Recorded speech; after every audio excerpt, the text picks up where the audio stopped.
इसमें आ नहीं रही डिस्प्ले पर।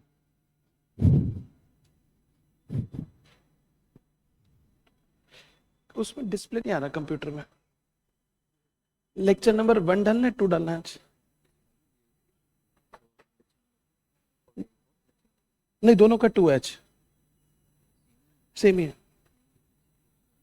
इनका एक हुआ था यहाँ पे लास्ट टाइम। हाँ ठीक है। हाँ लेकिन डे 4 का परसों क्लास ली तो थी, वो कौन सी थी? एक उस रूम में ली थी, एक इस रूम में ली थी। इधर अच्छा वो डेमो थी। या इसको आप डेमो मान लेते हो इधर भी समझ गया, ओके इसको मान लेता हूँ। ये बंद हो गया, दिख नहीं रहा इसमें कुछ भी। अच्छा ठीक है।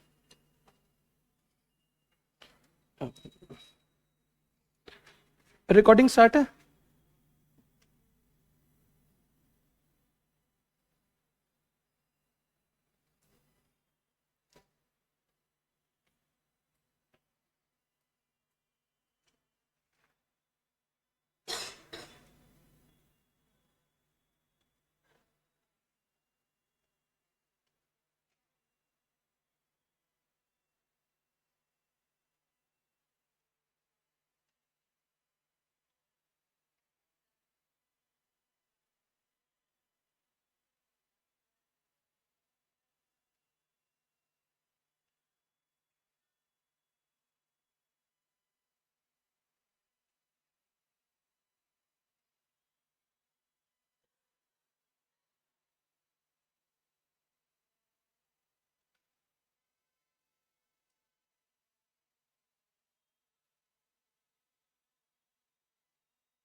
Good afternoon everyone.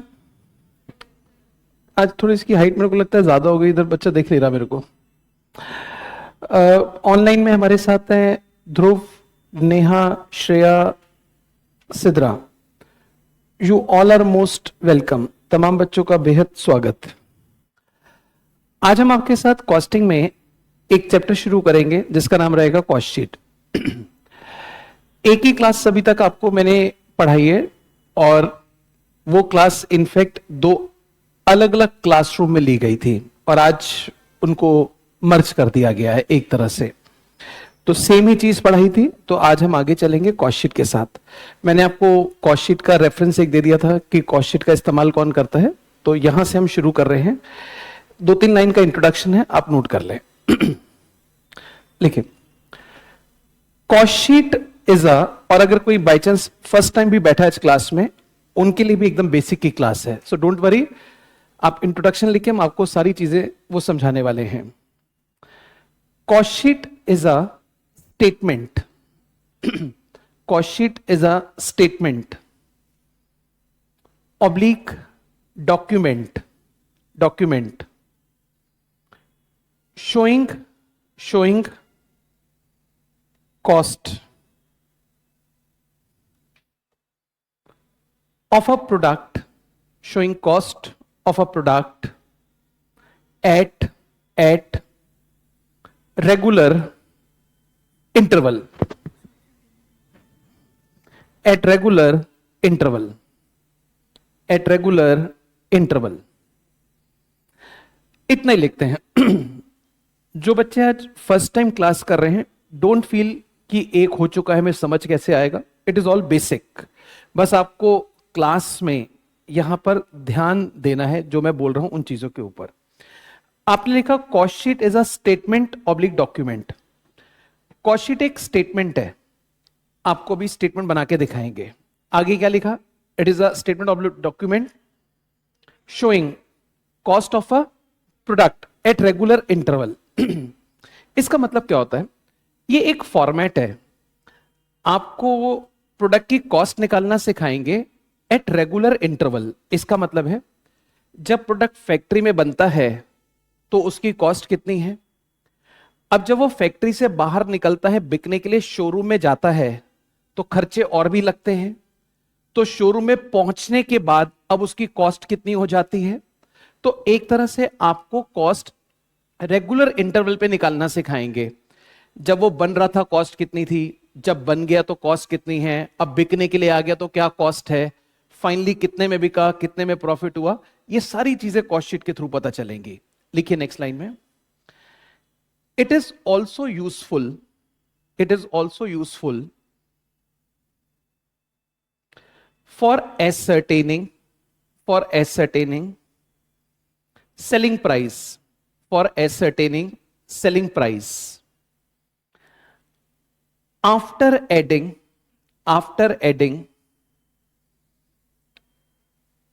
requisite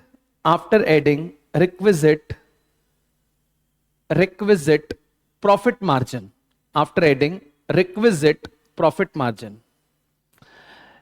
ये बड़ा हेल्पफुल है सेलिंग प्राइस निकालने में भी। कॉस्ट शीट से कॉस्ट निकलेगी, प्रॉफिट जोड़ दो तो सेलिंग प्राइस भी आ जाएगा। नेक्स्ट लाइन में लिखिए, one of the objective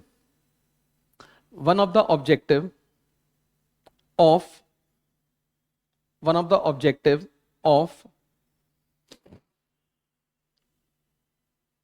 cost accounting is ascertainment of cost,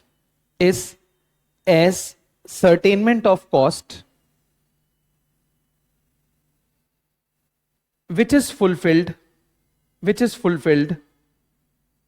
through cost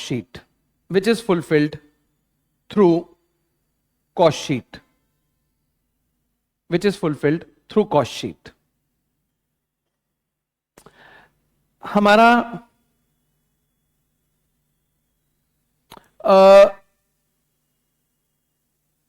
cost accounting के कुछ ऑब्जेक्टिव्स होते हैं, जिसमें एक ऑब्जेक्टिव होता है एसर्टेनमेंट ऑफ कॉस्ट निकालना। वो उद्देश्य, वो पर्पस कॉस्ट शीट से फुलफिल होता है। नेक्स्ट लाइन में लिखिए, it is a method of costing,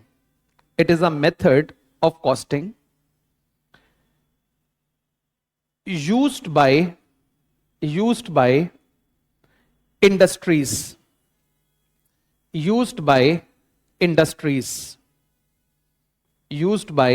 industries making single variety of product,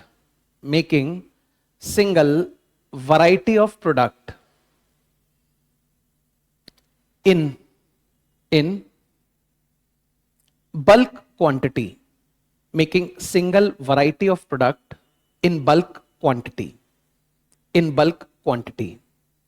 like brick making, oblique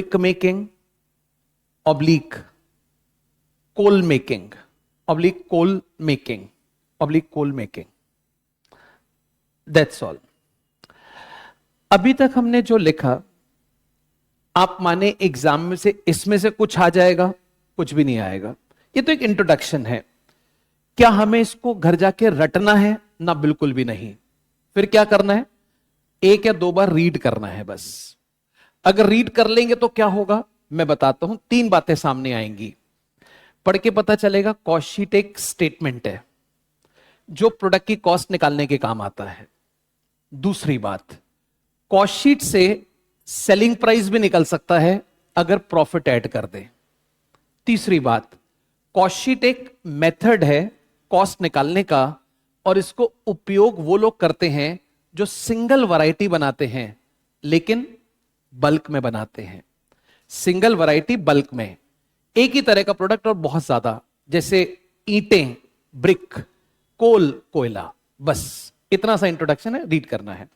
main अब हम शुरू कर रहे हैं। अब कॉस्ट शीट का ना एक फॉर्मेट है, वो करीब करीब एक पूरे पेज पर आता है। तो मैं चाहूंगा आप लोग जब फॉर्मेट कॉपी करें तो नए पेज से करें, जो स्पेस बचा उसको छोड़ दें। मैं फॉर्मेट लिख रहा हूं, आप मेरे साथ लिख सकते हैं। अगर आपको बीच में कोई चीज समझ नहीं आए तो आप मेरे को पूछ सकते हैं, ठीक। समझ in the sense writing. Format तो आपको कंटेंट वाइज अभी कुछ नहीं समझ आएगा, it is just a formality, we are writing. और मैं आपको बताता हूं, इस फॉर्मेट को समझाने के लिए मेरे को 2 से 2.5 क्लास चाहिए। एक तो आज ही हो जाएगी, उसके बाद नेक्स्ट क्लास, तब तक हम फॉर्मेट ही समझते रहेंगे और याद कराने की गारंटी मेरी है, याद मैं करवा दूंगा ये फॉर्मेट कैसे लर्न होगा। ठीक, आइए शुरू कर रहे हैं। Format of cost sheet.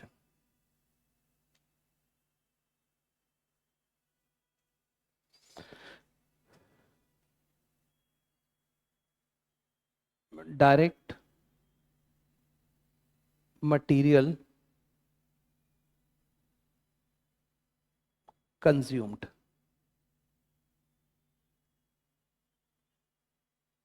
Direct employ cost,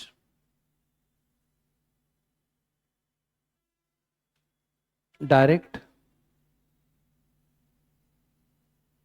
expenses,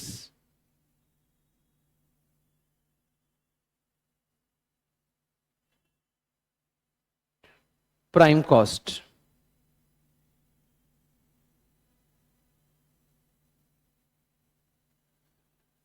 factory overheads,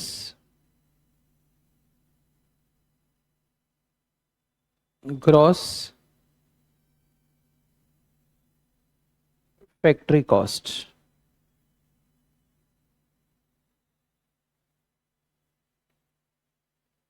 opening work in progress minus closing work in progress,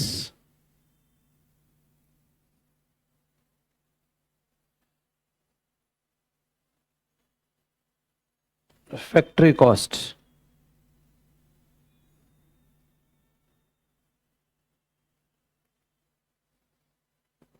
quality control cost. अच्छा एक बात सुने, 2 मिनट रुक जाए। मेरी जो स्लाइड है वो खत्म हो गई है, अगर मैं इसको स्क्रॉल करूंगा तो तुम्हें ये हिस्सा दिखेगा नहीं, तो मैं इसके नीचे का पोर्शन ना साइड में लिख रहा हूं। लेकिन नकलची बंदर मत बनना कि तुम भी साइड में लिखना शुरू कर दो, तुम्हें इसके नीचे लिखना है। समझ आ गई बात सभी को? मैं साइड में लिख रहा हूं जिससे स्क्रीन ना हिलाना पड़े, आप लोग कंटिन्यूशन में नीचे नीचे लिखते जाएंगे। Plus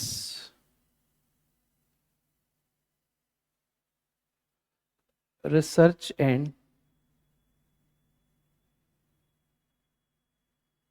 development cost plus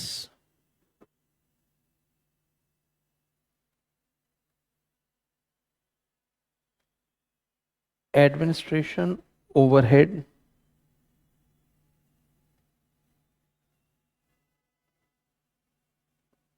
related to production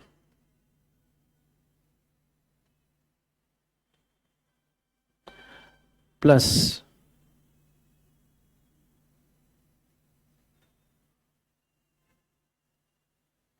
primary packing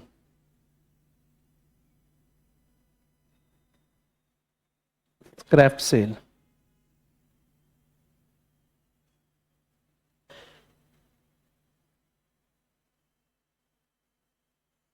cost of production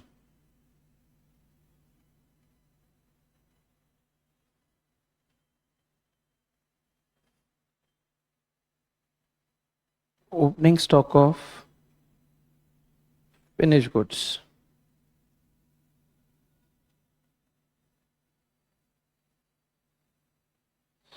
closing stock of finished goods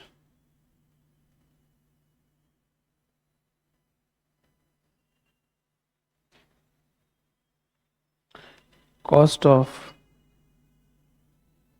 goods sold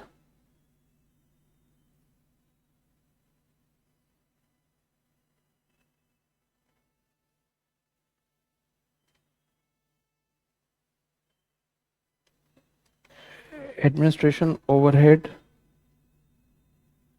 general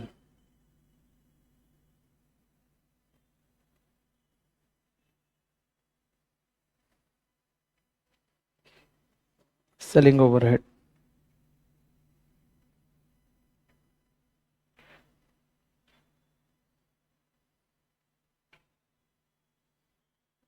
distribution overhead,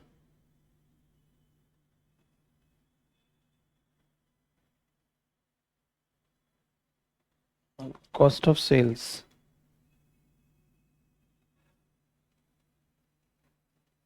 profit,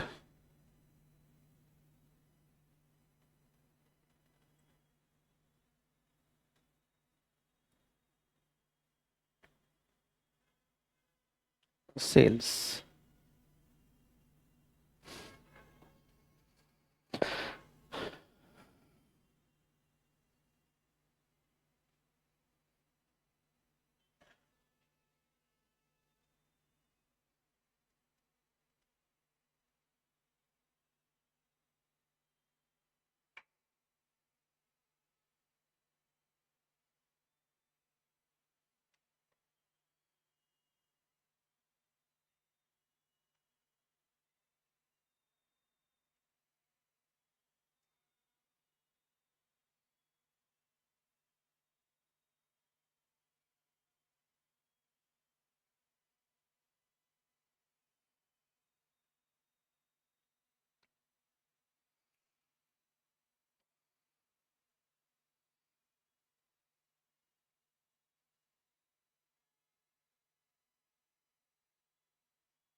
ये सारे बच्चे मैं देख रहा हूँ सीरियस बहुत दिखते हैं। तुम इतनी सीरियस हो या मतलब क्लास में ऐसे हो जाते हो? मतलब किसी के चेहरे पे कोई हंसी नहीं, कुछ नहीं, तो जैसे बहुत पढ़ाकू टाइप होते हैं वैसे? क्यों बाबा ये मुस्कुरा रहा है, मैं देख रहा हूँ शुरू से, बाकी सब तो ऐसे सीरियस है। चलो तुमको एक शेर सुनाते हैं फिर आगे लेके चलेंगे। बता देंगे, पहले शेर तो सुन लो। तो इतने बड़े शायर की कद्र करो तुम आज। मेरे प्यार को बेवफाई का इनाम दे गई, मेरे दिल को अपनी यादों का पैगाम दे गई। मैंने कहा मेरे दिल में दर्द है तेरे बिना, और वो जाते जाते झंडू बाम दे गई। एक और हो जाए। सफेद साड़ी पर जब तू लाल बिंदी लगाती है, मां कसम एम्बुलेंस नजर आती है। फर्क इतना है, वो घायलों को लेके जाती है और तू घायल करके जाती है। आइए बताइए भाई क्या पूछना है? Cost of sales plus profit फिर सेल्स। हाँ, इस साइड में क्वालिटी कंट्रोल कॉस्ट। ठीक, ये हमारा फॉर्मेट है पूरा। अब हमारा काम है आपको ये फॉर्मेट कंप्लीटली समझाना और कैसे इसको लर्न करना है। मैं आपको एक बात बता देता हूं, कॉस्ट शीट का कोई भी सवाल आएगा, आपको ये फॉर्मेट बनाना होगा, फिगर्स पढ़ पढ़ के यहां पे रखनी होगी, बस यही कॉस्ट शीट का chapter. It is a format based. अब फॉर्मेट कैसे याद होगा, इनका मतलब क्या है, वो सब चीजें अब आपको समझाएंगे। आज जब हम फॉर्मेट शुरू करेंगे तो सबसे पहले यहां से स्टार्ट करेंगे, पहले आइटम से। आप खुद ही समझ जाएंगे जब हम पहला एक आइटम इतना डीप में डिटेल में सिखाएंगे तो पूरा फॉर्मेट किस तरह से चलेगा। तो सबसे पहले है डायरेक्ट मटेरियल कंज्यूम्ड। इसको पढ़ने से पहले मैं आपको एक बात बताता हूं। कॉस्ट शीट का यूज सिर्फ वो कंपनीज करती हैं जो सिंगल वैरायटी बल्क में बनाते हैं। लेकिन मैं आपको बताता हूं, आजकल हर कोई कंपनी कॉस्ट शीट का यूज कर रही है, चाहे वो डिफरेंट वैरायटी बनाती हो, स्मॉल क्वांटिटी में बनाती हो, कुछ भी हो, every company is using cost sheet. तो एक एग्जांपल लेते हैं। मान लीजिए एक कंपनी शर्ट बनाती है, एक कंपनी शर्ट बनाती है और वो चाहती है जो शर्ट हमने बनाई हम उसकी कॉस्ट निकालें। तो हम कहेंगे कॉस्ट शीट बना लो, कॉस्ट आ जाएगी। अब कॉस्ट कैसे निकलेगी? सबसे पहले हम डायरेक्ट मटेरियल कंज्यूम्ड लेंगे। Direct material consumed. अब मटेरियल तो सबको मालूम है, मटेरियल का क्या मतलब होता है? Input, ingredients. सामान। जब भी कोई प्रोडक्ट बनाओगे तो सबसे पहले सामान चाहिए ना, तो आप कॉस्ट शीट की स्टार्ट करेंगे डायरेक्ट मटेरियल कंज्यूम से। सब लोग ध्यान में रखना, हम आपको ये फॉर्मेट सिखा रहे हैं ये मानते हुए कि कंपनी शर्ट बनाती है, कंपनी शर्ट बनाती है। आपने भी नोट नहीं करना, जहां करना होगा मैं खुद बताऊंगा आपको। देखिए, जो मटेरियल होता है वो दो तरह का होता है। एक होता है डायरेक्ट मटेरियल और एक होता है इनडायरेक्ट मटेरियल। पहले हम आपको सिर्फ इसका मीनिंग, इसका डिफरेंस बताएंगे, फिर आपको यह बताएंगे कि इसको हमने आपको क्यों सिखाया है, फिर बताएंगे कॉस्ट शीट में इसको कहां पे लिखना है। अभी हम इस बात की कोई चर्चा नहीं करेंगे कॉस्ट शीट में कहां आएगा कहां नहीं आएगा, अभी तो सिर्फ मतलब बता रहे हैं। मटेरियल दो तरह का होता है, मटेरियल यानी कि इनपुट यानी कि सामान। एक होता है डायरेक्ट और एक होता है इनडायरेक्ट। फर्क बताता हूं, ध्यान से सुनिएगा, लिखवाएंगे लेकिन थोड़ी देर के बाद। जिस मटेरियल को आप फिनिश प्रोडक्ट में आइडेंटिफाई कर सकते हैं, मतलब जिसको देख सकते हैं, दिख रहा है, वो है डायरेक्ट मटेरियल। जिस मटेरियल को आप फिनिश प्रोडक्ट में आइडेंटिफाई नहीं कर सकते वो है इनडायरेक्ट मटेरियल। जिसको आइडेंटिफाई कर सकते हैं डायरेक्ट, जिसको नहीं कर सकते इनडायरेक्ट। जिस मटेरियल की इंपॉर्टेंस ज्यादा है डायरेक्ट, जिसकी इंपॉर्टेंस स्लाइटली कम है इनडायरेक्ट। जिस मटेरियल को आप क्वांटिफाई कर सकते हैं, क्वांटिफाई, डायरेक्ट, और जिसको क्वांटिफाई नहीं कर सकते वो इनडायरेक्ट। अब जो मैंने बोला, एक बार मैं यहां लिख रहा हूं, आपने कॉपी कुछ नहीं करना। मैंने पहले बोला आइडेंटिफाई, जिसको आइडेंटिफाई कर सकते हैं, इंपॉर्टेंस, जिसकी इंपॉर्टेंस ज्यादा, क्वांटिफाई, क्वांटिफाई। ये तीन शब्दों को देखो, अगर हम आइडेंटिफाई कर सकते हैं तो कौन सा मटेरियल हुआ? डायरेक्ट। नहीं कर सकते तो इनडायरेक्ट। ज्यादा इंपॉर्टेंस, कम इंपॉर्टेंस, क्वांटिफाई कर सकते हैं, नहीं कर सकते इनडायरेक्ट। ये बेसिक सिखाया। अब कुछ एग्जांपल दो ना हमें समझने के लिए, ऐसे थोड़ी आइडेंटिफाई, इंपॉर्टेंस, क्वांटिफाई से हमें समझ आता है। आप एग्जांपल देखिए जरा। मैंने शर्ट पहन रखी है, इसको हम बोलेंगे फिनिश प्रोडक्ट, क्योंकि ये तो कंप्लीट है, एक फिनिश प्रोडक्ट है। अब इस शर्ट को बनाने के लिए कुछ सामान यूज किया गया। मैं आपको बहुत डीप में नहीं जाऊंगा अभी, क्योंकि अभी हम सीख रहे हैं। वैसे इस शर्ट को बनाने में हो सकता है 10-12 तरह का सामान लगा हो, बट मैं इतना डीप में नहीं जाऊंगा। मैं 4-5 तरह का नाम ही लूंगा, बस आप अभी उन्हीं पे कॉन्सेंट्रेट करना। आप 4-5 तरह के सामान के बारे में सीख गए तो रेस्ट आपको अपने आप आ जाएगा धीरे धीरे। तो ये शर्ट एक फिनिश प्रोडक्ट है जिसको आप देख रहे हैं। इसको बनाने के लिए कुछ मटेरियल लगा है, मैं नाम लूंगा, आप बताइएगा कि वो डायरेक्ट है या इनडायरेक्ट। सबसे पहला फैब्रिक, कपड़ा दिख रहा है, कपड़ा सबको, it is a direct material. Buttons, direct material, button दिख रहे हैं सबको, डायरेक्ट मटेरियल। अब जब ये शर्ट बनी थी तो कंपनी ने क्या किया, जिसने मतलब शर्ट बनाई, शर्ट बनाने वाली कंपनी ने एक बड़ी सी बाल्टी ली, उसमें पानी डाल दिया।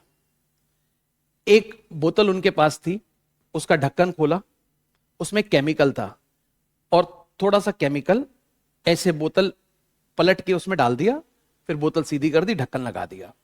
जो भी उन्होंने शर्ट बना रखी थी 10, 15, 20, उसको पानी में भिगो दिया। 2-2.5 घंटे पड़ी रही वो। उसके बाद उनको निकाला, निचोड़ा, सुखा दिया, फिर बढ़िया सी स्टीम प्रेस कर दी, गत्ता वत्ता लगा दिया, टैग स्टिकर लगा दिया, थैली में पैक कर दिया बेचने के लिए। इन्होंने पानी में वो केमिकल इसलिए डाला था जिससे एक तो इसके कलर्स ना निकले, मतलब रंग पक्के रहें, और दूसरा शर्ट श्रिंक ना हो, उसको बचाने के लिए वो केमिकल डाला गया। आपको क्या वो केमिकल दिख रहा है शर्ट में? That is indirect material, that is indirect. नहीं दिख रहा तो इनडायरेक्ट है।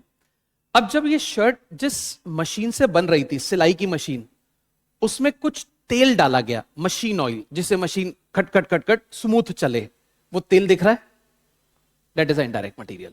जो दिखता है वो डायरेक्ट, जो नहीं दिखता इनडायरेक्ट। अब इस शर्ट के अंदर ज्यादा इंपॉर्टेंस कपड़े और बटन की है या केमिकल ऑयल की है? कपड़े बटन के, उसके बिना तो शर्ट बन ही नहीं सकती। ज्यादा इंपॉर्टेंस कपड़े और बटन की है। मैं ये नहीं कह रहा कि केमिकल ऑयल की इंपॉर्टेंस नहीं है, है। डायरेक्ट से स्लाइटली कम है। ठीक, तो ज्यादा इंपॉर्टेंस डायरेक्ट मटेरियल की है, फैब्रिक और बटन्स की। आप मेरे को बताइए, एक शर्ट को बनाने में कितना कपड़ा लगा, इस सवाल का जवाब देना इजी है या टफ है? इजी मतलब क्वांटिफाई कर सकते हो, क्वांटिफाई। आप पूछो भैया टेलर से कितना कपड़ा लगा, कहेगा 2 मीटर, या 2.5 लगा तो 2.5 मीटर बोल देगा, इतना लगा। एक शर्ट को बनाने में कितने बटन्स लगे, इसकी क्वांटिटी बताना, क्वांटिफाई करना इजी है टफ है? इजी। उसको मालूम है एक अगर हम 42 साइज की, 44 साइज की, 40 साइज की शर्ट बनाते तो कितने बटन लगते हैं। It is easy to quantify. लेकिन आप उसको पूछो एक शर्ट को बनाने के लिए कितना केमिकल लगा, क्या ये बताना, क्वांटिफाई करना इजी है टफ है? It is not easy, not easy. उसका रीजन है, जब उसने बोतल खोली, केमिकल डाला, क्या कोई नापतोल किया? नहीं। तो ये बताना तो थोड़ा मुश्किल सा हो गया कि कितना केमिकल लगा, क्वांटिफाई करना मुश्किल है। कैसे, आप सोचिए जरा। आप लोग जब हेयर वॉश करते हैं तो शैंपू लगा रहे हैं, आपने एक बॉटल खरीदी शैंपू की, चाहे वो ढक्कन वाली हो, पंप वाली हो। अब मैं आपको पूछूं जी आज आपने हेयर वॉश किया, बताओ कितना शैंपू लगाया? कोई बता सकता है? कोई नाप नूप के तो नहीं लगाता मेरे ख्याल, कोई 10 ml, 20 ml, 50 ml, ऐसे कुछ भी नहीं। लेकिन हमारे पास जुगाड़ है, हम निकाल लेते हैं। कैसे?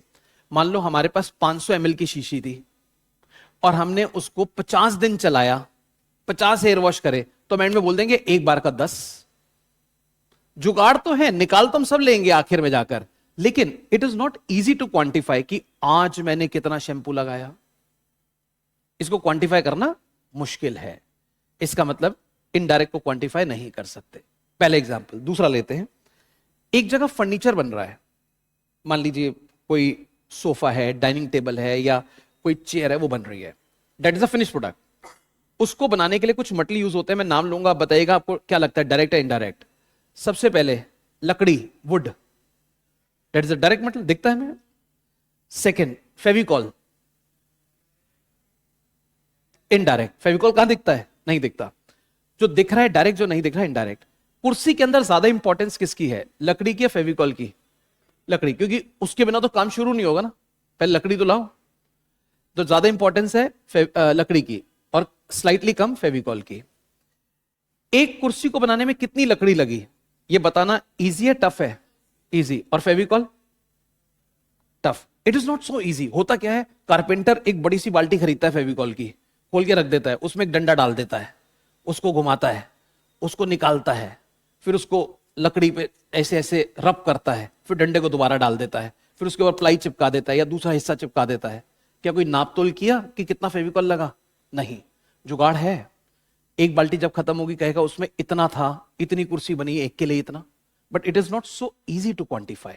लेकिन लकड़ी तो पूछ लो उसको कितनी लगी, बता देगा। तो डायरेक्ट मटेरियल वो होता है जो आइडेंटिफाई कर सकते हैं, जिसकी इंपॉर्टेंस ज्यादा, जिसको इजीली क्वांटिफाई कर सकते हैं। एक एग्जांपल और लेते हैं। एक कंपनी शूज बनाती है, अब लेदर के शूज बना रही है।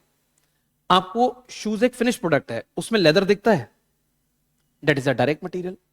लेसेस, फीते दिखते हैं, डायरेक्ट मटेरियल। सोल दिखता है, सोल, डायरेक्ट मटेरियल। चिपकाने के लिए गमिंग पेस्ट सोल्यूशन का इस्तेमाल किया गया है, क्या वो दिखता है? That is indirect material. अच्छा, एक जूता बनाने में कितने फीते लगते हैं, एक पेयर बनाने में कितने लेसेस लगते हैं? कितने लगते हैं? 2। एक पेयर में कितने सोल लगेंगे? 2। एक पेयर में कितनी लेदर की शीट लगेंगी? मान लो 1, 2, जो भी है बता ही सकता है। लेकिन सोल्यूशन कितना लगा चिपकाने के लिए, क्या क्वांटिफाई कर सकते हैं? नहीं। It is not easy to quantify.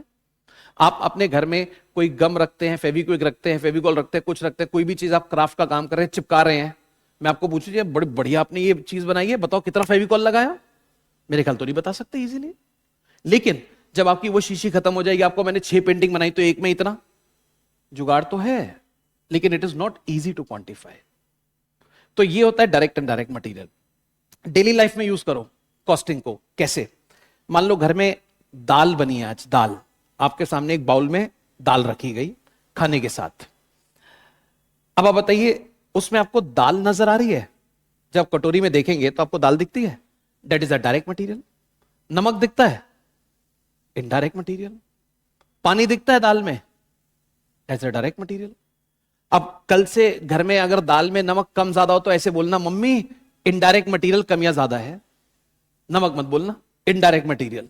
अगर दाल में पानी ज्यादा हो गया तो बोलना डायरेक्ट मटेरियल बहुत ज्यादा हो गया। कौन सा पानी ज्यादा हो गया? तो you can use costing in your daily life. जिसको आप देख सकते हैं फिनिश प्रोडक्ट में, इसको डायरेक्ट मटेरियल, जिसको नहीं देख सकते इसको इनडायरेक्ट मटेरियल। अब मैं आपको वैसे ही बता रहा हूं, थोड़ा अर्ली स्टेज है बट स्टिल कोई बात नहीं। देखिएगा जरा, यहां पर आते हैं वापस।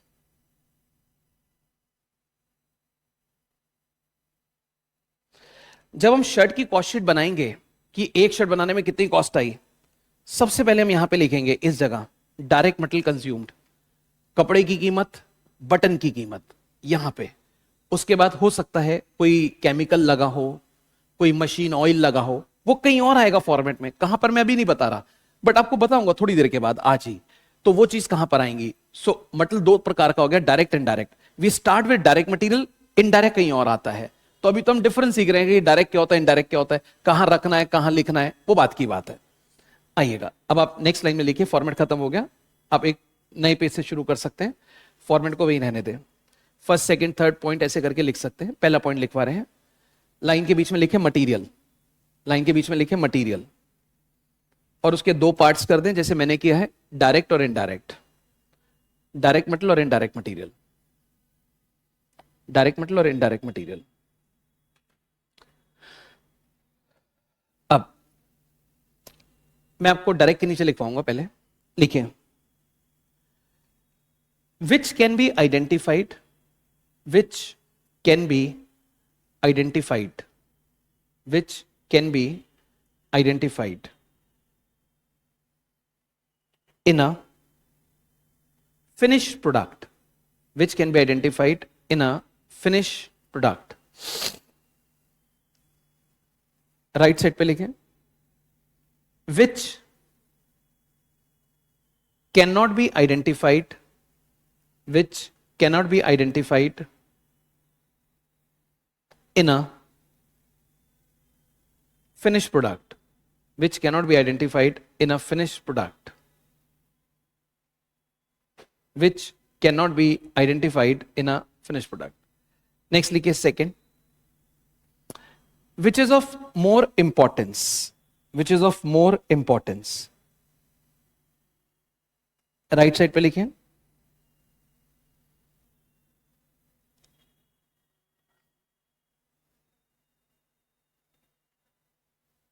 which is of less importance, which is of less importance, which is of less importance, which is of less importance। next लिखें, third, it can be easily quantified, it can be easily quantified, it can be easily quantified। और right side पे लिखें, it can not be, it can not be easily quantified, it cannot be easily quantified, it cannot be easily quantified। तो ये हमारा direct indirect का difference हुआ। अब आप ऐसे लिखेंगे, एग्जाम्पल, उसी के नीचे ही एग्जाम्पल अंडरलाइन कर देंगे। फर्स्ट, गारमेंट मैन्युफैक्चरिंग कंपनी, ऐसे गारमेंट मैन्युफैक्चरिंग कंपनी, डायरेक्ट के नीचे लिख रहे हैं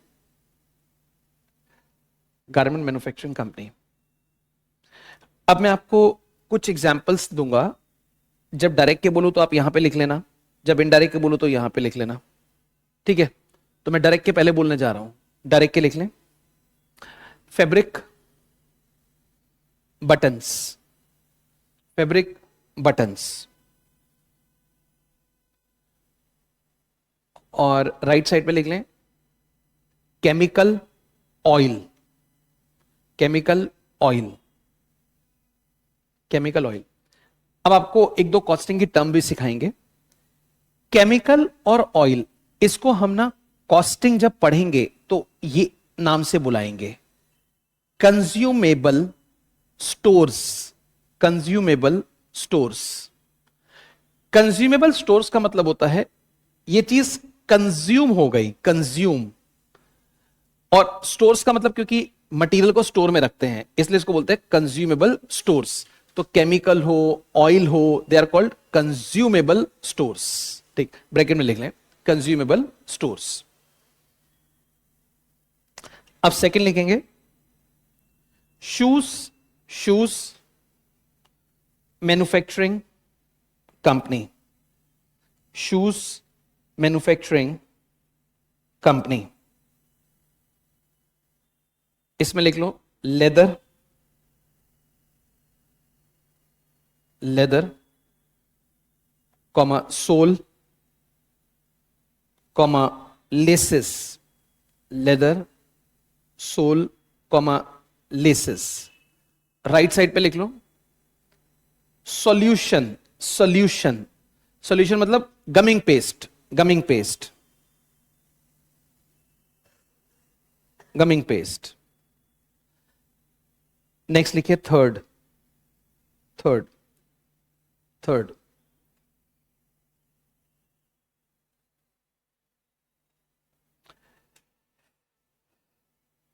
furniture making, furniture making, furniture making, furniture making.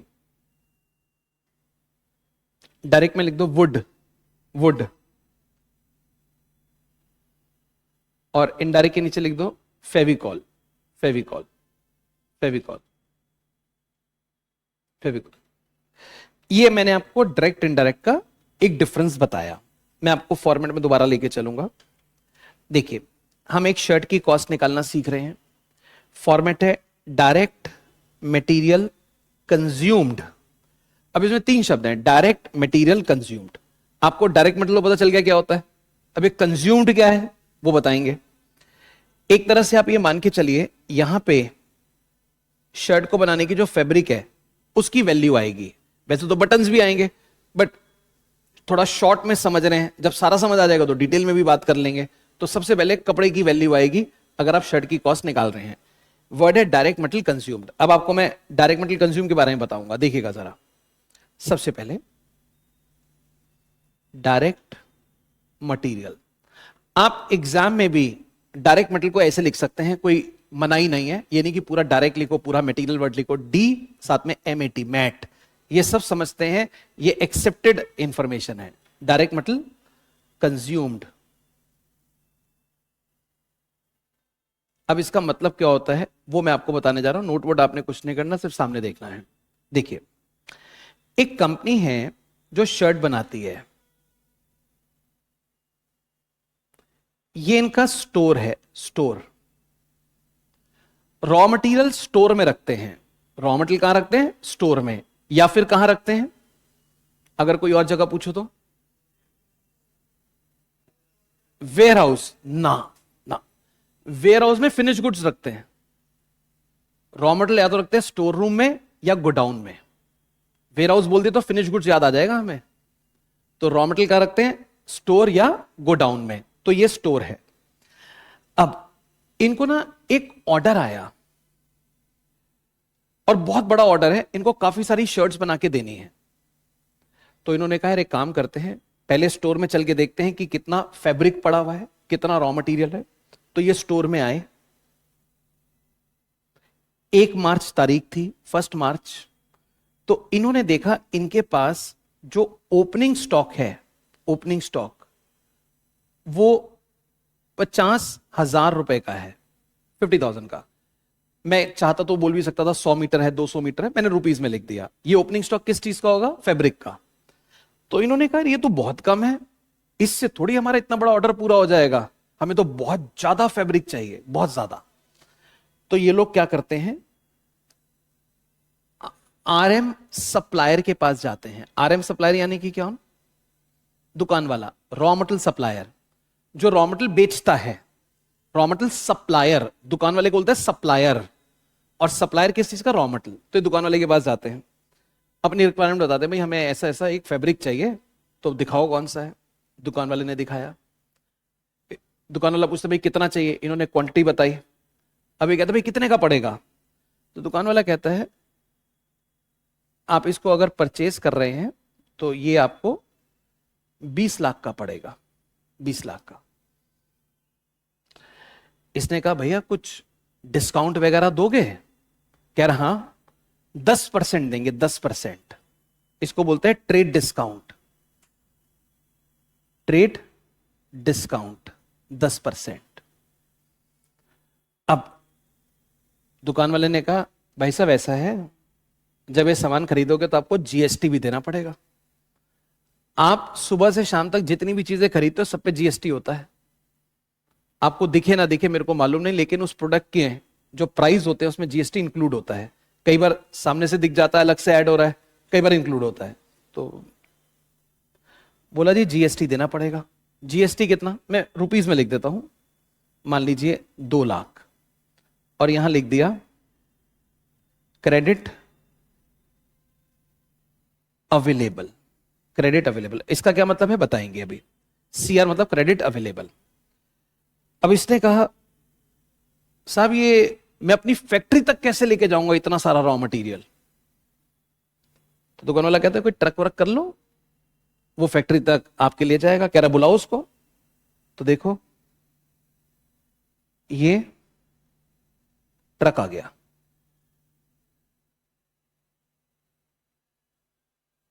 इसमें सारा रॉ मटेरियल लोड होगा। अब ट्रक वाले पैसे लेगा,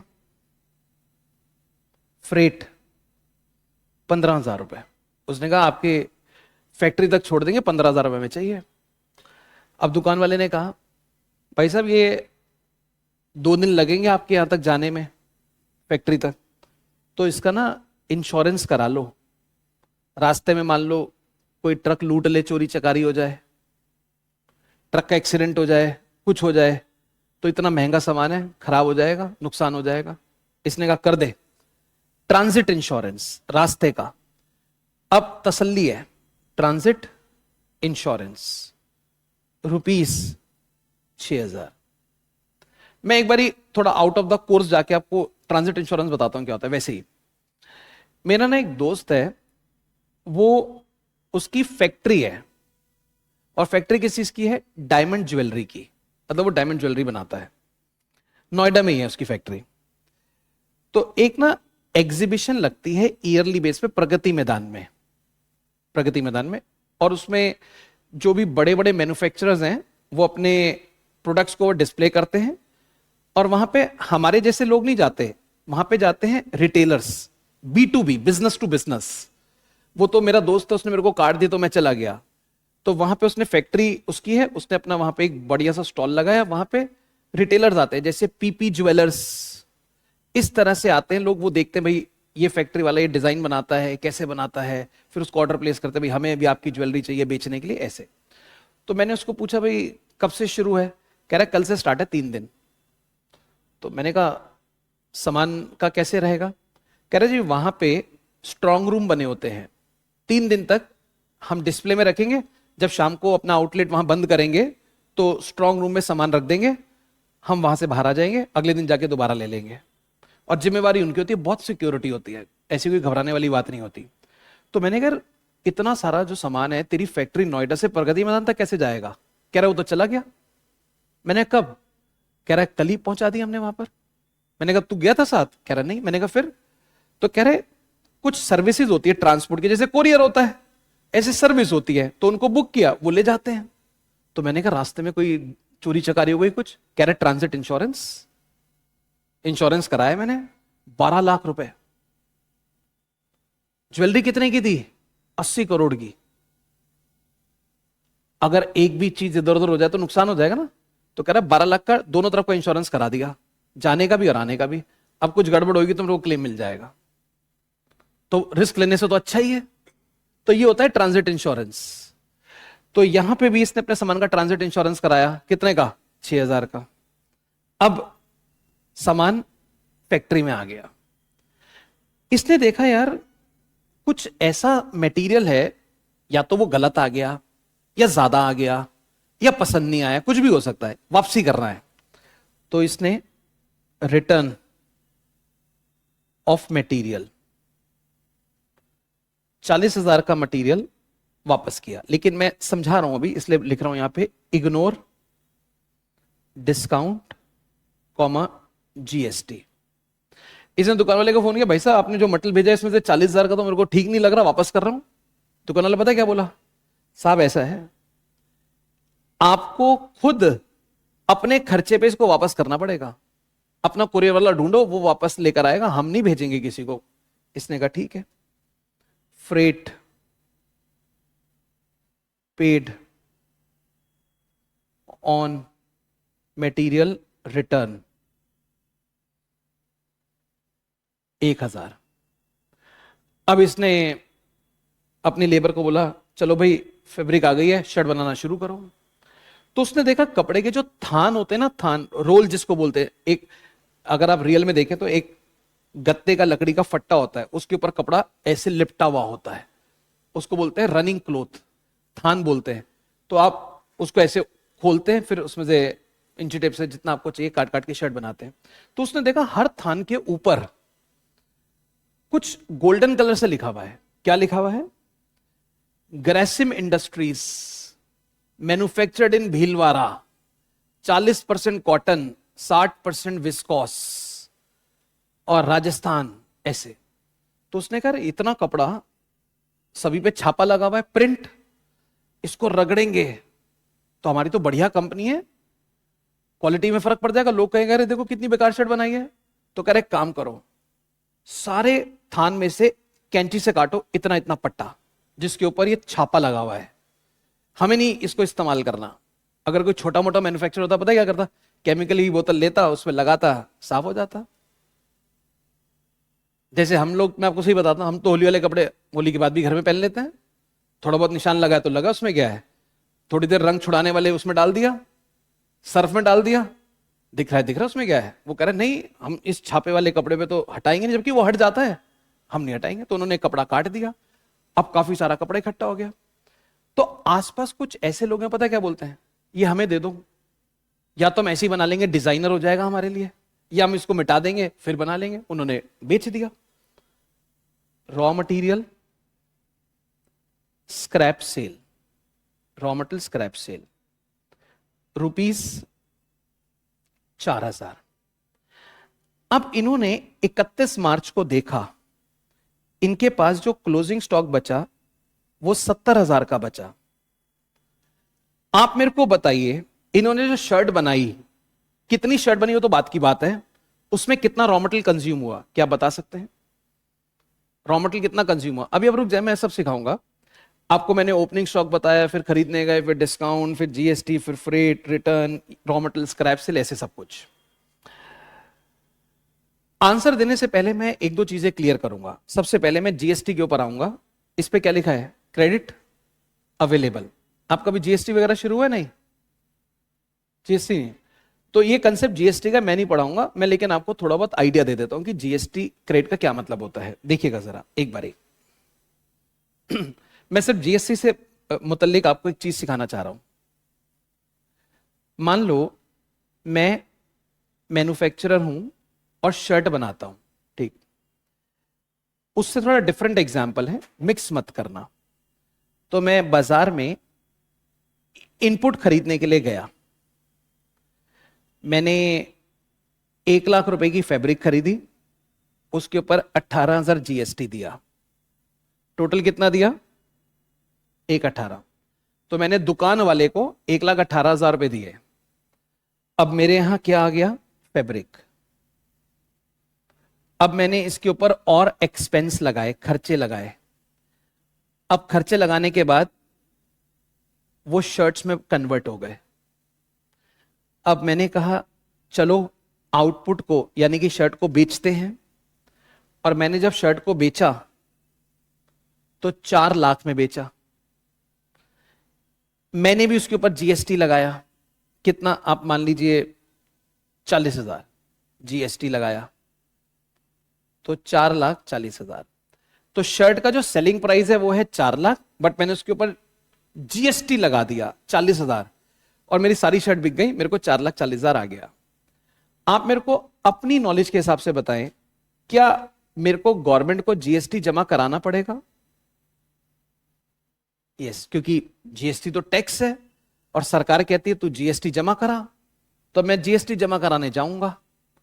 आप मेरे को बताइए, मेरे को कितना जीएसटी कलेक्ट हुआ? आप मेरे सारे कस्टमर हैं, आपसे कितना जीएसटी कलेक्ट हुआ मेरे को? 40,000। तो मैं जीएसटी जमा कराने जा रहा हूं, बताओ कितना जमा कराऊंगा? कुछ बच्चे आवाज आ रही है 22,000 कह रहे हैं, बाकी का क्या ओपिनियन है, कितना जीएसटी जमा कराऊंगा?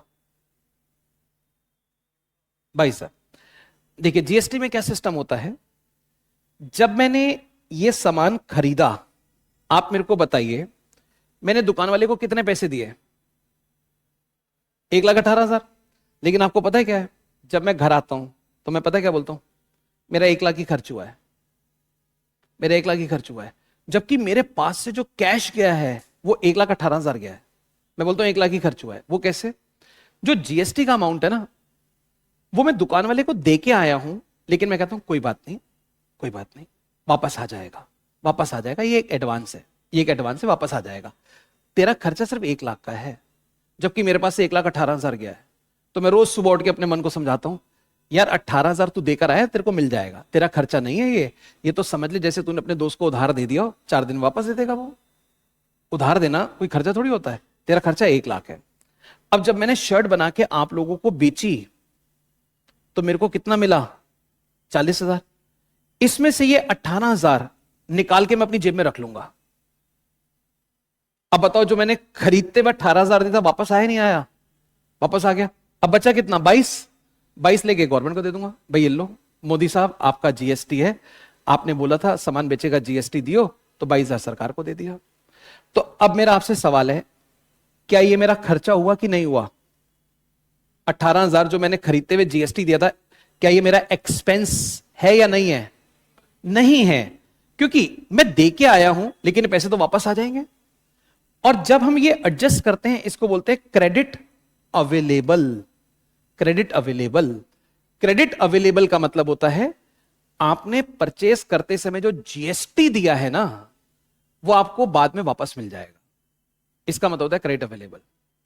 अच्छा, कई चक्कर होते हैं, कई बार हम कुछ ऐसे प्रोडक्ट बनाते हैं उस पर सरकार कहती है ये वापस नहीं होगा, ये वापस नहीं होगा। या कुछ ऐसे मैन्युफैक्चरर होते हैं, सरकार कहती है एडजस्ट नहीं होगा।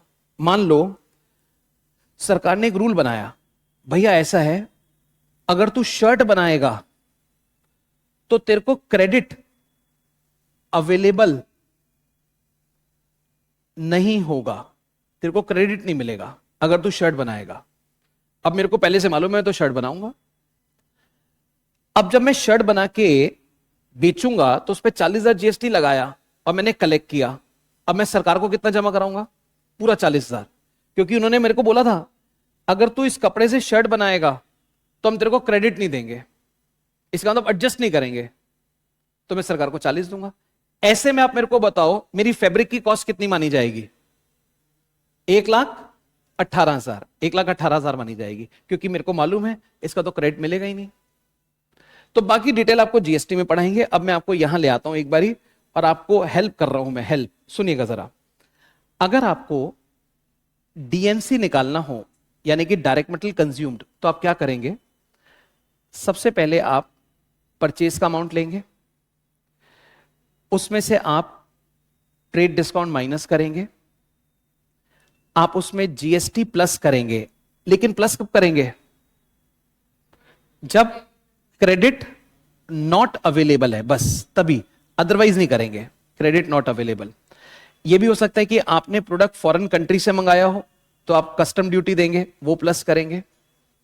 आप फ्रेट, फ्रेट मतलब भाड़ा, फ्रेट को कैरेज इनवर्ड भी बोलते हैं, वो प्लस करेंगे, कैरेज इनवर्ड।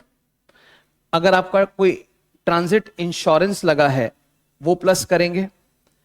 अगर आपने कोई मटेरियल रिटर्न करा है तो माइनस कर देंगे, क्योंकि वो तो यूज ही नहीं हुआ। स्क्रैप सेल ऑफ मटेरियल, अगर आपने थोड़ा बहुत मटेरियल कोई कबाड़ के तौर पे बेच दिया तो माइनस हो जाएगा। ऐसा करके आपकी नेट परचेज कॉस्ट आएगी, ये आपकी नेट परचेज कॉस्ट है। इसमें opening stock of raw material plus कर देंगे, और closing stock of raw material minus कर देंगे, यहां से आ जाएगा डायरेक्ट मटेरियल कंज्यूम्ड। ये होता है डायरेक्ट मटेरियल कंज्यूम। मैंने इस एग्जाम्पल में सारी चीजें ले ली, आपको एग्जाम में इतनी सारी एडजस्टमेंट नहीं आएंगी। आप देखो परचेस, सबसे ऊपर आपको परचेस दिख रहा है, उसके बाद जितने भी प्लस माइनस हो रहे हैं ना, आमतौर पे क्वेश्चन में 2 या 3 पॉइंट ही होते हैं बस। जैसे किसी में हो जाएगा carriage, return, opening closing stock, हो सकता है अगले में हो जाए trade discount, opening closing stock, किसी में हो जाएगा purchase, freight, opening closing stock. तो मैं एक ही एग्जांपल से आपको यह सारा सिखाने की कोशिश कर रहा हूं कि डायरेक्ट मटेरियल कंज्यूम कैसे निकलता है। अब आप सब लोग अपना पहले कैलकुलेटर ले लें और मेरे को बताइए डायरेक्ट मटेरियल कंज्यूम कितना आएगा, बगैर लिखे कैलकुलेटर से कैलकुलेशन करके बताइए, आपको क्या लगता है कितना आंसर आएगा डायरेक्ट मटेरियल कंज्यूम का? 1198। बाकी लोग निकालें फिर चेक कर लेते हैं।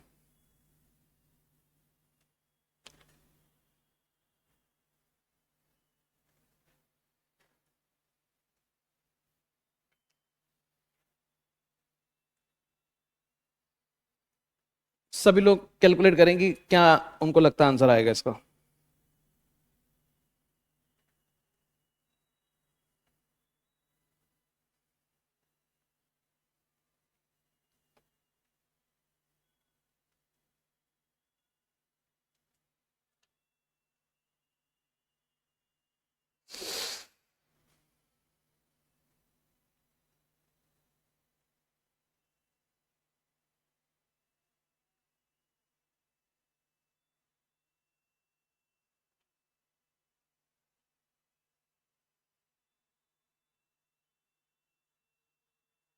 कितना?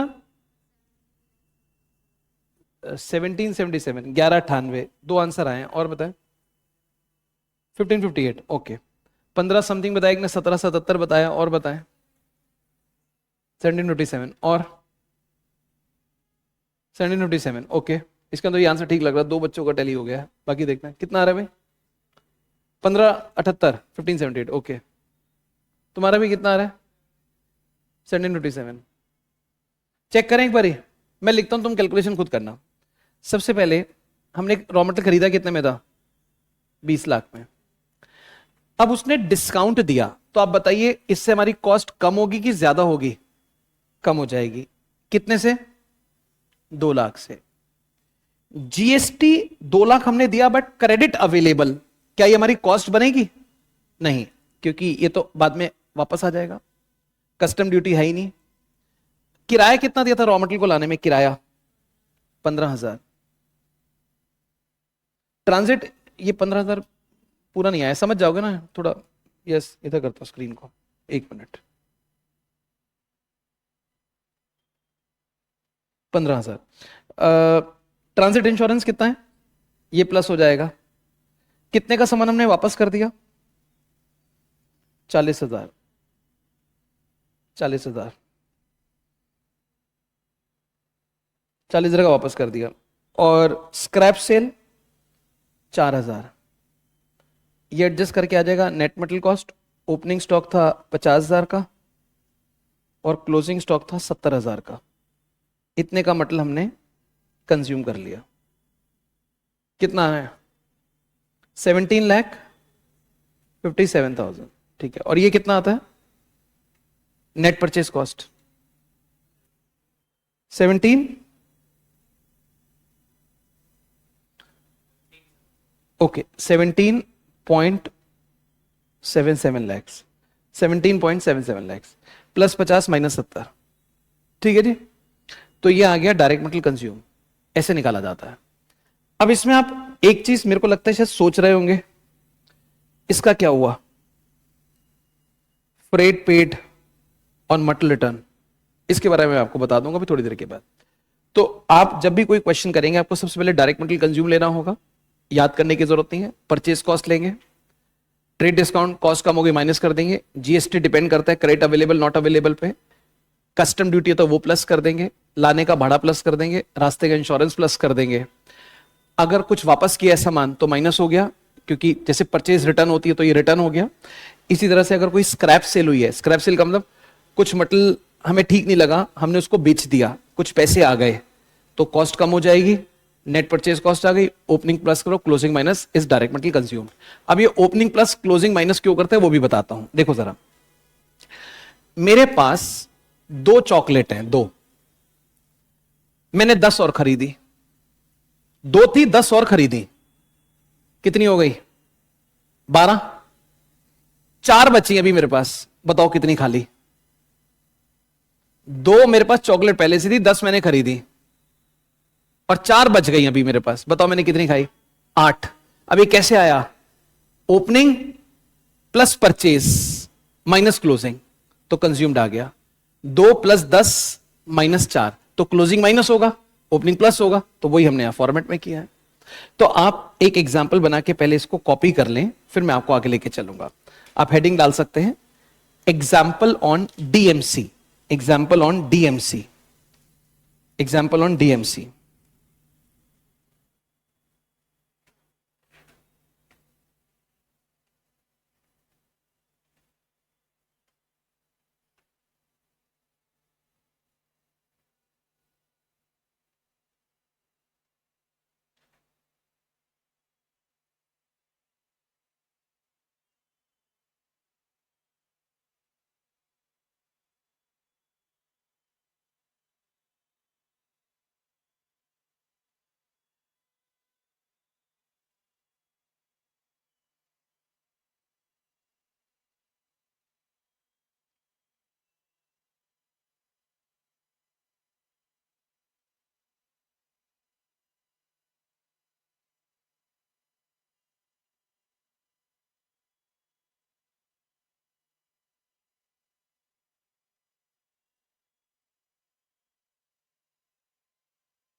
कॉपी कर लिया यहाँ तक सबने? राइट, अब थोड़ा सा आगे चलते हैं, एक आध चीज वैसे सिखाते हैं। ये बताएं, मेरे को लगता है न्यूज़पेपर तो शायद सबके घर में आता होगा, इसलिए पूछ रहा हूँ क्योंकि आजकल मोबाइल पे सारी न्यूज आ जाती है, बहुत लोग लेते भी नहीं है मोबाइल पे, थोड़ा इजी लगता है पढ़ना और कभी भी पढ़ लो। तो जिनके घर न्यूज़पेपर आता है, एक बार मैं उनसे पूछना चाहूंगा कि एक महीने का उनका न्यूज़पेपर का बिल कितना आता है? पेपर वाला पैसे लेने आता होगा? किसके आता है न्यूज़पेपर, पहले तो ये बताओ। आता है बिल का आइडिया कुछ नहीं पता? 150 के आसपास, ठीक है, राइट। अब एक महीने के बाद जो न्यूज़पेपर हो जाते हैं इकट्ठे, उसका क्या करते हो? रद्दी, बेच देते हो। तो रद्दी को पता है क्या बोलते हैं? स्क्रैप। स्क्रैप, और जब बेच देते हो उसको बोलते हैं सेल, स्क्रैप सेल। तो मान लो एक महीने की तुमने न्यूज़पेपर की रद्दी इकट्ठी करी है और वो तुम्हारी 30 रुपए में बिक गई, 30 रुपए में। तो एक आइडियल ओपिनियन पता है क्या होती है? तुम्हारा न्यूज़पेपर का खर्चा 150 रुपए नहीं है, 120 रुपए, क्योंकि तुमने जिस चीज को खरीदा 150 में और उसी को बेच दिया 30 में, तो 30 रुपए तो वापस आ गए हैं, तो तुम्हारा तो बिल 120 रुपए का ही आ रहा है महीने का। इसका मतलब जब हम खरीदते हैं तो हमारी कॉस्ट बन गई और स्क्रैप माइनस होता है। तो मैं आपको दिखाना चाह रहा हूं, स्क्रैप सेल माइनस होता है, इससे हमारी कॉस्ट कम हो जाती है। अब मैं आपको ये बताऊंगा फॉर्मेट के अंदर, यहां पर जरा सब लोग सामने देखेंगे। अगर आप ध्यान से देखें तो आप मेरे से सवाल पूछ सकते थे, आपने पूछा नहीं लेकिन मेरे से। और वो क्या सवाल था देखो, इस फॉर्मेट में हाइलाइटेड पोर्शन क्या है? Scrap cell. स्क्रैप सेल तो यहां माइनस होता है, और आप मेरे को पूछ सकते थे, आपने तो पहली कैलकुलेशन में उसको माइनस कर दिया। ये तो नीचे माइनस होगा, दो दो जगह तो नहीं हो सकता, होगा तो एक ही जगह। अब मैं आपको इसके बारे में बताता हूं, सुनिएगा, लिखवाएंगे भी, पहले बताते हैं। दो तरह का स्क्रैप होता है, दो तरह का। एक डायरेक्ट मेटल कंज्यूम से माइनस होता है, और दूसरा वो फॉर्मेट में प्राइमरी पैकिंग के नीचे दे रखा है, थोड़ा आगे जाके फॉर्मेट से माइनस होता है, जो हाईलाइटेड है। अब कैसे पता चलता है क्या होता है, वो मैं आपको बताता हूं। जब उसने कपड़ा मंगवाया तो उसने देखा कि कपड़े पे कुछ छापा लगा हुआ है, प्रिंट है, वो उसने काट दिया और बेच दिया। ये वाला तो डायरेक्ट मेटल कंज्यूम से एडजस्ट होगा। अब उसके पास बढ़िया प्लेन क्लॉथ बच गया, उससे शर्ट बना रहा है। जो टेलर शर्ट बनाता है वो मशीन उसने सामने रख के कुर्सी पे बैठा हुआ है, तो आप देखेंगे शाम तक उसकी कुर्सी के आसपास काफी सारे कटिंग्स पड़ी होंगी जमीन पर। कतरन जिसको बोलते हैं, कतरन, वो कहां से आई? जब शर्ट बनाएगा तो थोड़ी बहुत कपड़े की कटिंग तो होती है, वो कटिंग्स पड़ी हुई हैं उसके पास। अब उसने क्या किया, वो सारी कटिंग्स उठाई और एक थैले में डाल दी। अब आसपास कुछ ऐसे कैटेगरी के लोग हैं, वो कहते जी हमें दे दो। कोई कपड़ा उसमें कई बार थोड़ा बड़ा सा भी होता है, छोटा भी होता है, कह रहा हम तो सिलसिला के बच्चे की कमीज बना लेंगे, या पोछा बना लेंगे, डस्टर बना लेंगे, कुछ भी बना लेंगे, अब हमें दे दो। तो फैक्ट्री वाला सोचता है क्यों ना दूं, कुछ पैसे तो आएंगे। एक एक थैले के 100-100 रुपए मिल जाते हैं। ये वाला जो स्क्रैप है वो यहां पर आएगा। अब कहोगे भैया हमें कैसे पता चलेगा कौन सा क्या कहां माइनस करना है? थोड़ा वेट करो, मैं आपको बता रहा था दो जगह आएगा। अब मैं आपको और एक एग्जांपल सिखाता हूं। एक कंपनी इलेक्ट्रिसिटी बनाती है, बिजली। अब इलेक्ट्रिसिटी कई तरह से बनती है, सबसे पॉपुलर है इलेक्ट्रिसिटी बनाने का तरीका कोयले से बिजली बनती है। तो एक इलेक्ट्रिसिटी कंपनी ने कोयला खरीदा, अब उससे बिजली बनेगी। लेकिन होता क्या है, जो बिजली का प्लांट होता है ना, उसमें अगर आप छोटे छोटे कोयले डाल दोगे, छोटे छोटे, तो प्लांट ना ठीक से काम नहीं करता, बीच में बंद हो जाता है, प्लांट खराब हो जाता है।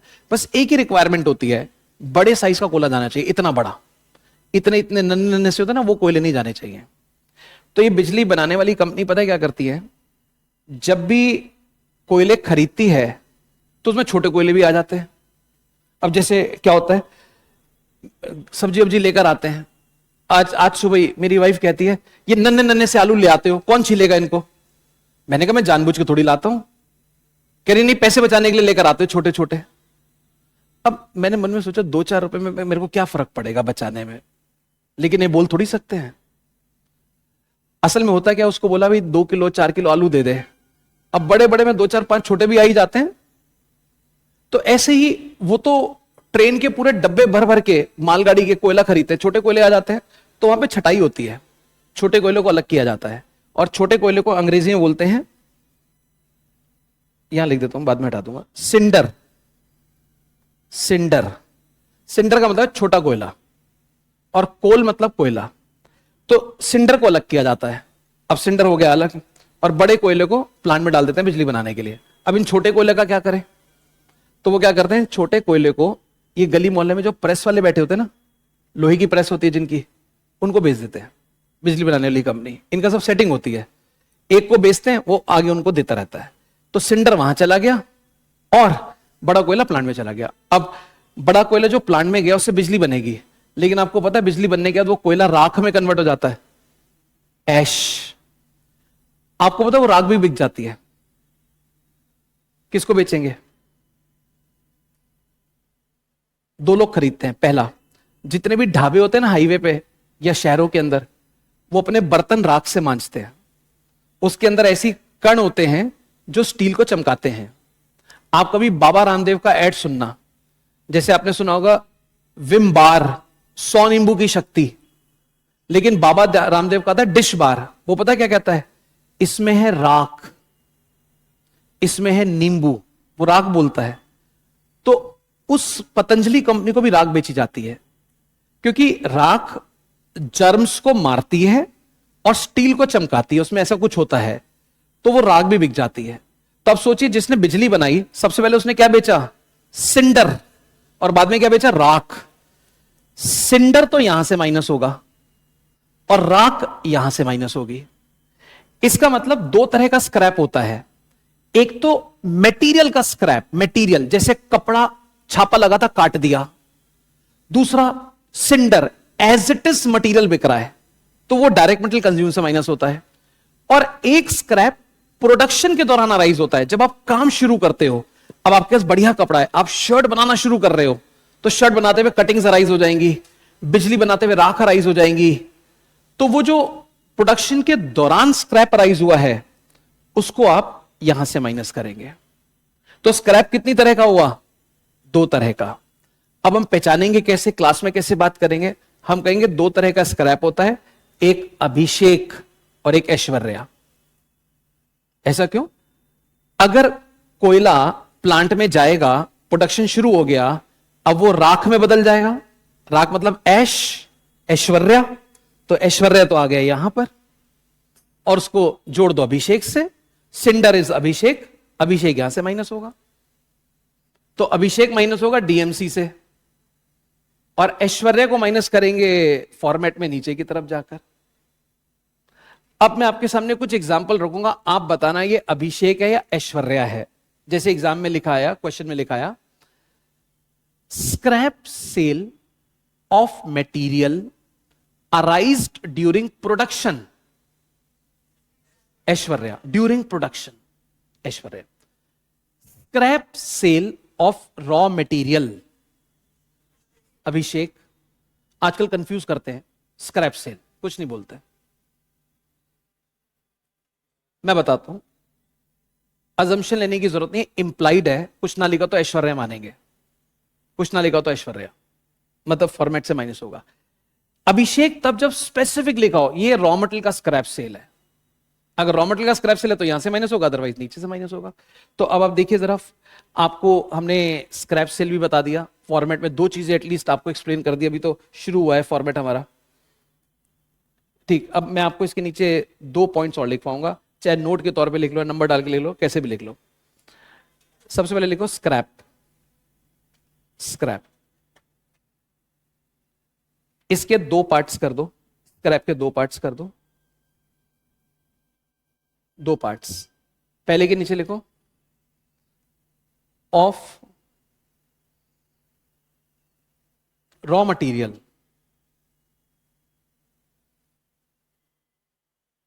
ब्रैकेट्स में लिख लो as it is, as it is, comma, without processing, without processing, without processing.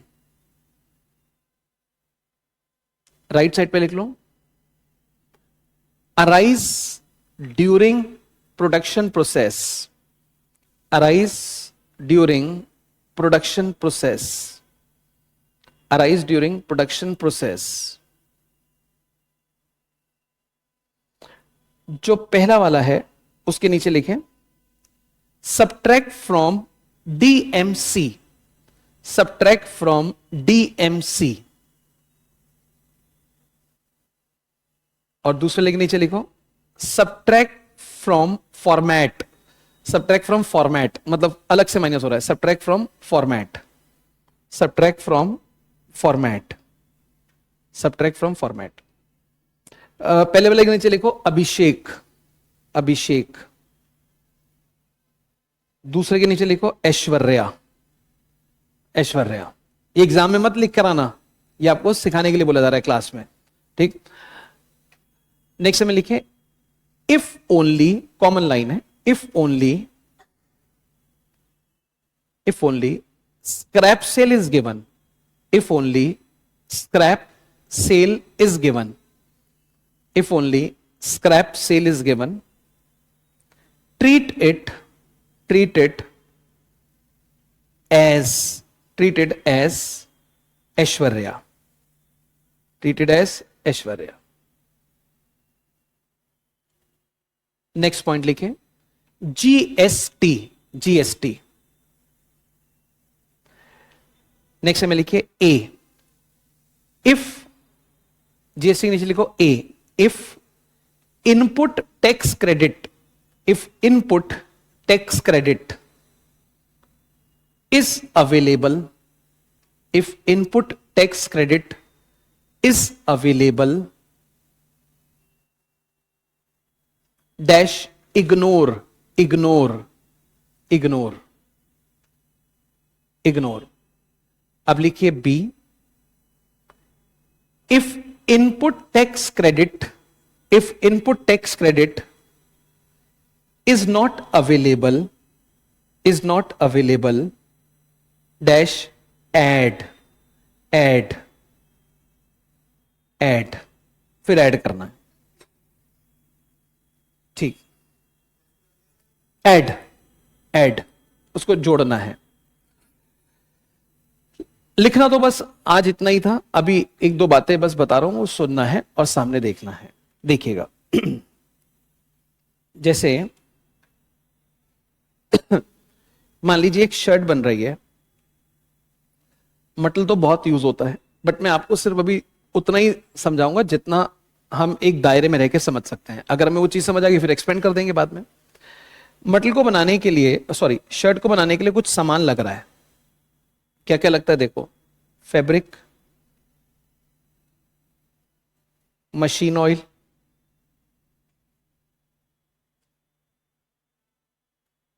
Printing paper, packing material, packing material.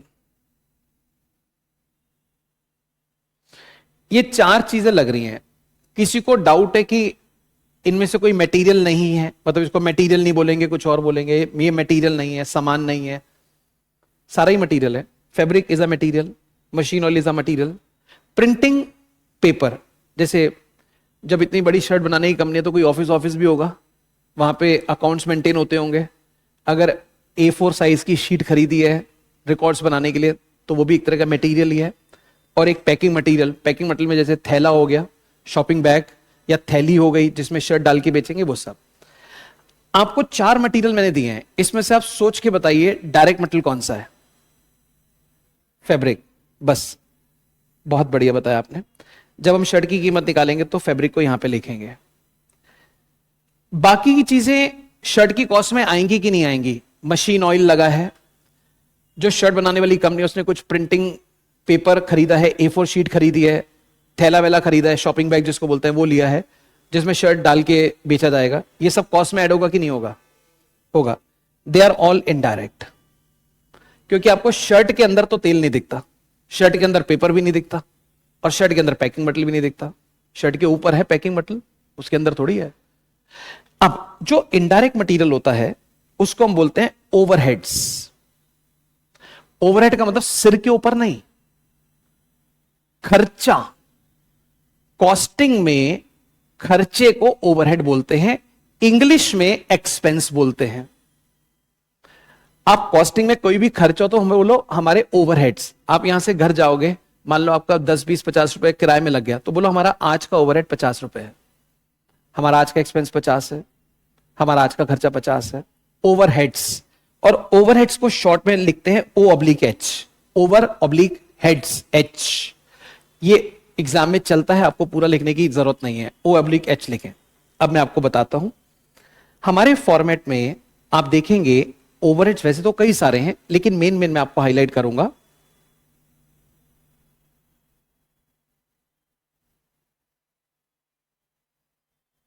एक हुआ फैक्ट्री ओवरहेड, एक हुआ एडमिनिस्ट्रेशन ओवरहेड, और एक हुआ सेलिंग ओवरहेड। जो इनडायरेक्ट मटेरियल होता है, ये जो ब्लू हाईलाइटेड पोर्शन है यहां पर आता है। इनडायरेक्ट मटेरियल को या तो फैक्ट्री ओवरहेड बोलते हैं, या एडमिनिस्ट्रेशन ओवरहेड बोलते हैं, या सेलिंग ओवरहेड बोलते हैं। बस आपको इतना दिमाग लगाना है, ये रियल लाइफ के अंदर ये जो इनडायरेक्ट मटेरियल इस्तेमाल कहां हो रहा है, 3 जगह होती है, एक फैक्ट्री, एक ऑफिस, और एक शोरूम। अगर मैं इस कोचिंग का एग्जांपल दूं, हम आपको पढ़ा रहे हैं classroom, you can say it a factory, क्योंकि सर्विसेज तो यहीं दी जा रही है। तुम सामने बोलने गए थे एक लड़के को कि क्लास ठीक नहीं चल रही, वो ऑफिस है, और नीचे एक रिसेप्शन बना हुआ है, वो एक तरह से शोरूम हो गया, सेल से रिलेटेड। तो हर कंपनी में 3 जगह होती हैं, जहां प्रोडक्शन होता है, जहां मालिक लोग बैठते हैं, अकाउंटेंट बैठते हैं, और एक शोरूम जहां सामान बिकता है। आपको दिमाग लगाना है ये कहां पे इस्तेमाल होता है। मशीन ऑयल बताइए कहां लगता है, फैक्ट्री में, ऑफिस में, शोरूम में? फैक्ट्री में। तो मशीन ऑयल की cost is called factory overhead. Printing paper खरीदा गया है, वो कहां इस्तेमाल होगा, factory, office, showroom? Office. Administration overhead, administration. Packing material खरीदा गया है, शॉपिंग बैग, थैली, वो कहां इस्तेमाल होगा, selling. That material is called selling overhead. तो मटेरियल 2 प्रकार के हुए, डायरेक्ट, इनडायरेक्ट। डायरेक्ट से तो कॉस्ट शीट शुरू होगी, इनडायरेक्ट कहीं पे भी आ सकता है, या तो फैक्ट्री में, या ऑफिस में, सेलिंग में। अब कोई मेरे को कहां आता है, मैं बोलूंगा एग्जांपल तो बताओ कौन सा है, उसके बाद ही मैं बताऊंगा। तो मैं सोचता हूं ये फैक्ट्री में लगता है, ऑफिस में लगता है, शोरूम में लगता है, उसके हिसाब से बता देता हूं। और अगर क्वेश्चन कुछ ना बोले, सिर्फ इनडायरेक्ट मटेरियल बोले, तो वो फैक्ट्री ओवरहेड कहलाता है। एक लास्ट नोट, बस आज का लास्ट नोट, या आज नेक्स्ट लिखवाऊं, आज ही लिखवा दूं? तुम्हारा ब्रेक है इसके बाद? नहीं, फिर रहने दो, क्योंकि दूसरा टीचर तैयार खड़ा होगा क्लास शुरू होने के लिए, फिर तुम्हें सांस लेने की फुर्सत नहीं मिलेगी। तो नेक्स्ट टाइम लिखवा देंगे, समझ तुमको आ गया, बस ये लिखवाना था मेरे को। तो इनडायरेक्ट मटेरियल ओवरहेड होता है, ओवरहेड 3 जगह आता है, डिपेंड्स की कहां पर आएगा। ठीक, कोई डाउट है तो बताएं इसके अंदर, क्लियर है चीज? अब मेरे को इतना बताइए, फॉर्मेट की शुरुआत डायरेक्ट मटेरियल कंज्यूम्स होती है, ये सबको याद हो गया कि सबसे बड़ा डीएमसी आएगा? बस ऐसे ही आपको पूरा फॉर्मेट याद करा देंगे हम। तो आपको फॉर्मेट लर्न करने की कोई टेंशन नहीं है, और जितना डिटेल में आपको डीएमसी बताया है, उतना डिटेल में सारे आइटम एक एक करके डिस्कस करेंगे हम। और जब सारा डिस्कशन खत्म हो जाएगा, फिर सवाल प्रैक्टिस करेंगे कॉस्ट शीट के। ठीक, चलिए आज के लिए इतना ही, thank you very much. Online में ध्रुव, नेहा, श्रेया, तुमको समझ आ गया? जल्दी से बताएं।